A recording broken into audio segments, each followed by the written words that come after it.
The scream shattered the mall's hum like glass breaking underfoot, raw and piercing, a sound I knew too well. It was my brother Noah's, a cry reserved for moments when the world overwhelmed his 10-year-old autistic mind. I whipped around, my pulse spiking, and saw him clutching his cheek, his bubblegum ice cream splattered across the tiles. A woman loomed over him, her hands still raised, her face twisted with a venom I couldn't comprehend. She'd hit him. She'd hit my little brother for no reason other than his gentle, harmless wave at a toddler across the food court. Rage burned through me, but Noah's wide, confused eyes locked onto mine, searching for safety I wasn't sure I could give. In that instant, I knew this wasn't just a moment, it was a reckoning. I'm Sophie Bennett, 16, old enough to spot cruelty, but young enough to hope it can be undone. Noah's my shadow, a kid who sees magic in details others miss, how rain taps a rhythm on windows or why trains on a certain pitch. His autism makes crowds a sensory minefield, but he faces them with a quiet bravery I've always admired. That Saturday, I'd bribed him with ice cream to finish his speech therapy exercises, and he'd powered through, flapping his hands with pride. We'd picked our flavors mint chip for me, bubblegum swirl with extra sprinkles for him, and settled by the mall's fountain, its soft gurgle a shield against the chaos of voices and lights. Noah rocked gently, his spoon dipping into the neon swirl, his face glowing with a joy that felt fragile but real. For once, no meltdowns, no retreats, just us, stealing a slice of peace. Then she stormed in. I didn't know her name yet, but I clocked her type sleek bob, designer purse, an air of untouchability. She marched toward us, dragging a stroller with a toddler she barely glanced at, her eyes fixed on Noah like he'd committed a crime. I stood, my chair scraping. Is something wrong? I asked, keeping my tone even but alert. She ignored me, planting herself at our table and jabbing a finger at Noah, who froze, his spoon trembling. Your kid's scaring my daughter, she snapped, loud enough to turn heads. He's making weird faces. Make him stop. I blinked, thrown by the accusation. Noah wasn't doing anything odd, just rocking a bit. Maybe mimicking the toddler's goofy grin from afar, his way of joining in without getting too close. He's not bothering anyone, I said, stepping toward him. He's eating his ice cream. Noah looked at me, his brow creasing, sensing trouble he couldn't parse.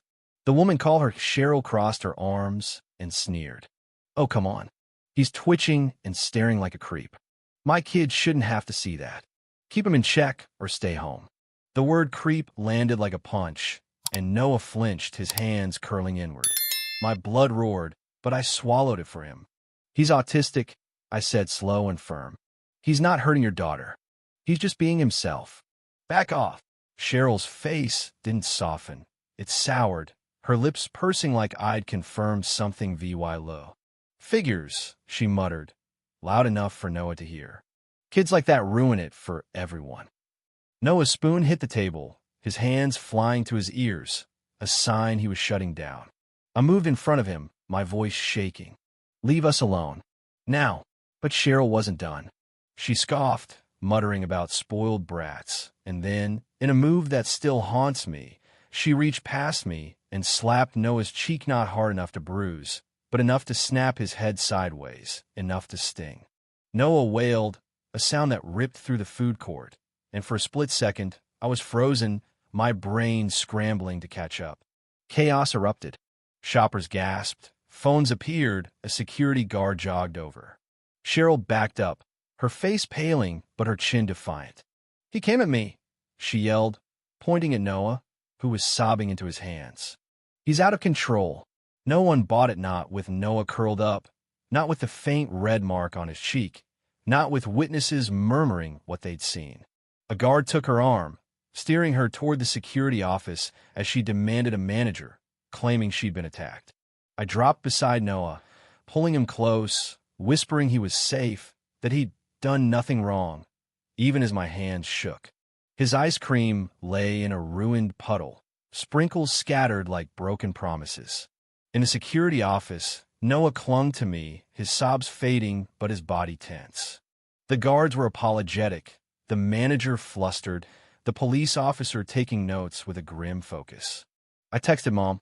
Someone hit Noah at the mall. Security office. Her reply was instant. On my way. I didn't need to say more. Mom wasn't just Mom, she was Judge Clara Bennett, a federal judge whose calm exterior hid a will of iron. Cheryl had no clue what she'd unleashed. Mom walked in 15 minutes later, a storm wrapped in a gray blazer. She didn't shout or glare. She didn't need to. Her presence silenced the room. The officer nodded. The manager stammered, and Cheryl, mid-rant about her rights, went quiet. Mom's eyes found Noah first, softening at his tear-streaked face and the ice pack on his cheek. Then she turned to the officer. "I want to see the video," she said, her voice clipped and commanding. They played at Cheryl's approach, her accusations, the slap, Noah's cry. The room was still except for the monitor's hum. When it ended, Mom nodded. Press full charges. Assault on a minor, emotional distress, whatever sticks. She opened her leather folder, revealing her judicial ID, and held it up. Cheryl's face collapsed, her hands twitching like she'd been unplugged. The manager promised a report, the officer confirmed the case was solid, and Mom made it clear this wasn't negotiable. "My son has sensory issues," she said, her tone steady but sharp. That slap could have triggered a crisis. "This isn't a mistake, it's a choice." Cheryl tried to speak, her voice wobbling. "I didn't mean it. I thought he was threatening my kid." Mom didn't look at her. "You hit a child because you didn't like how he looked at you. Save it for court." As guards led Cheryl out, she glanced back, eyes pleading, but Mom was kneeling beside Noah, whispering he was safe, that she'd handle it. I stood nearby, adrenaline fading into relief. This wasn't over, but it had momentum, and we weren't letting go.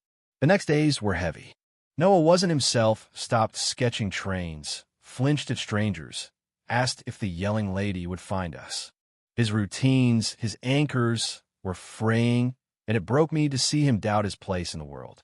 At night, he'd wake crying, and I'd sit with him, telling stories about storms until he drifted off. Mom was a force, gathering EVY Denke, VY Deos statements, Noah's therapy notes, building a case that couldn't be ignored. "This is for him," she told me, her eyes fierce. "For every kid who's been hurt and dismissed." We heard about Cheryl through whispers and ex-posts. She tried to spin it online, posting a sob story about being attacked by a troubled kid, blaming woke mobs. But the mall footage spread, shared by furious shoppers, and her lies crumbled. Her job at a local PR firm vanished after complaints flooded in, her boss citing zero tolerance for violence.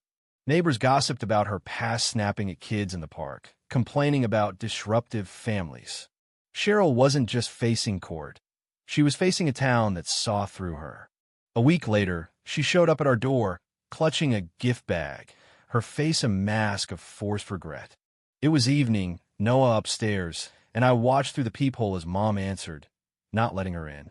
Cheryl stammered about misunderstandings, claiming she didn't know Noah was autistic, begging to avoid court. Mom cut her off. "You don't get to dodge this," she said. "You hurt my son. You'll answer for it. Leave." Cheryl slunk away, the bag limp in her hand. That night, Noah drew a train, his first in days, and I felt a spark of hope he was fighting back in his own way. The court date came fast, a chilly morning that felt too quiet for what awaited. The courtroom was plain, its benches worn, but the air hummed with anticipation. Noah sat beside me, fidgeting with his tie, counting ceiling tiles under his breath. I held his hand, steadying us both. Cheryl sat across, deflated, her eyes hollow. Her lawyer, a tense man with thin glasses, whispered to her, but she barely nodded. The judge, a woman with a sharp gaze, read the charges, assault and battery on a minor, with notes on Noah's disability. The prosecutor, MS. Torres, laid out the case footage, witnesses, Noah's shaken trust. A shopper testified, voice cracking as she recalled Noah's cry. A guard confirmed Cheryl's lies. Mom took the stand, her words clear and heavy, describing Noah's fear, his lost routines. "This wasn't just a slap," she said. "It stole his sense of safety." Cheryl's lawyer tried to paint her as a stressed mom who misjudged, but it fell flat. The footage was too clear, the truth too stark. Cheryl mumbled an apology on the stand, avoiding Noah's name, blaming stress. The judge's lips tightened. The verdict was quick, guilty. Cheryl got 100 hours of community service at a disability center, counseling, and a court-ordered apology letter. The judge's voice was firm. You chose violence over empathy.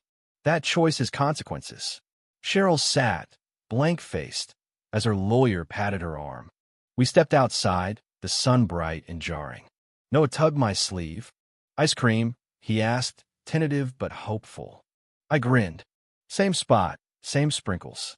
Life didn't heal overnight, but it shifted. Noah started humming again, sketching trains with fierce focus. The story spread news, blog sparking talk of autism and accountability.